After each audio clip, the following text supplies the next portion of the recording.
In a quiet village nestled among whispering forests, young Ilara stumbled upon a vibrant songbird with a broken wing. She gently cradled it, feeling an inexplicable connection.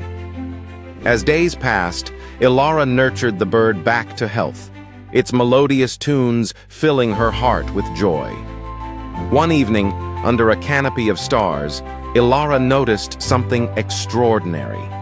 As the bird sang, she found herself harmonizing instinctively, her voice resonating with a power she never knew she possessed. The villagers gathered, captivated by the ethereal duet.